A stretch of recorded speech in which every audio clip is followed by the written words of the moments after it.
One of the questions the audience had asked was, how, and I'm going to reframe this, I got them early on, how does someone figure out, someone's in their, I don't want to say their age, in their 50s, how do they figure out, what they want to do with the rest of their lives? They had a great life.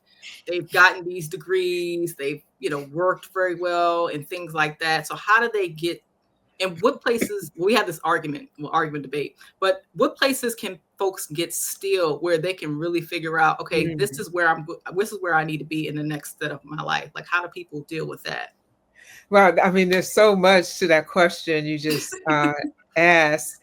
And so let me answer it a couple of ways. The first thing I thought about when you talked about how do we come to understand, what's next? How do we continue to evolve really in terms of the next chapter and what do I want to do? How do I reinvent myself? And I talked about this at the Good Soil Forum, that one of the things is not only is it about using intention, right? Making sure we carve out periods where we can sit, where we can be still, when we can, we are talking to the choir, preaching to the choir because they're here, right? Listening to podcasts and other information that can give us ideas and give us strategies. Um, I think about that, having the intention, but also being in tension, that we have to learn to be in the tension. And when there's uncertainty, when we don't know what's next, very often we're in fix it mode, let me figure it out mode. And again, it's not that you never, you don't want to be intentional, but at the same time, you don't want to be frantically avoiding the tension that's around us, because in the tension, there's information. In the tension, when you have to sit and almost sometimes struggle with where am I and how did I even get here? It's the information to be able to look at, maybe I was never where I was supposed to be to begin with. This was always something that I loved, but I never knew how to move through it or move in it. But as I'm in the tension and as I'm struggling with where I am, that's where I'm going to be able to really take advantage of the gems that are going to be able to guide me into what's next.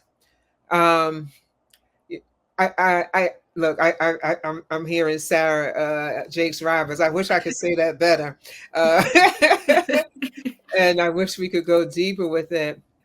But it's such a significant piece of information, and I think people even can even think about, like, when I'm in stress, what do I look like? How do I show up?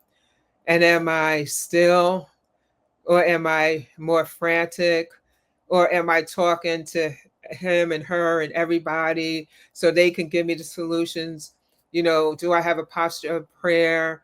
Am I okay in the wait? And so, and I think that goes to your point of stillness. How do we get into stillness, and how do we not rush the space? And I think it's different for everybody because everybody's life is different. Some people in their 50s, they have children, they have grandchildren. They may still be working, they have interests, they may be on leadership, um, and leadership on different organizations. And so they may have to be much more intentional around, let me open my calendar, let me take this day, let me look at the week, let me actually indicate times where I'm going to sit.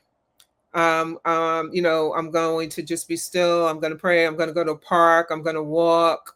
To be able to do that. For someone else, it may just be that they don't know how to be still. And so there's more so the struggle is allowing themselves to sit in the tension, right? Because stillness becomes the tension. And kind of that becomes the first step of being able to be in the stillness is learning how to be there, tolerating that, building that up. So even if I start with 5 minutes, even if I start with, again, I'm going to walk. A lot of times I think about movement and stillness, not all the time, but definitely the walking, the being outdoors, the sitting next to water, if that's your thing, whatever, whatever it is, beginning to combine all of the different senses. What do I see? What do I touch? What do I smell? What do I taste? What do I see? All of that engages all of us, not just our soul, but even our nervous system. And it really also begins to connect with both sides of our brain. Who talked about that? Somebody was talking about that at Good Soil. I don't remember. But, when we engage both sides of our brain, we're able to think more flexibly. We use the logic and the creativity. So that's a long answer. And that could be longer, but I'll stop No, there. I appreciate, you definitely broke so many pieces to that question. No wonder you have several degrees. Okay.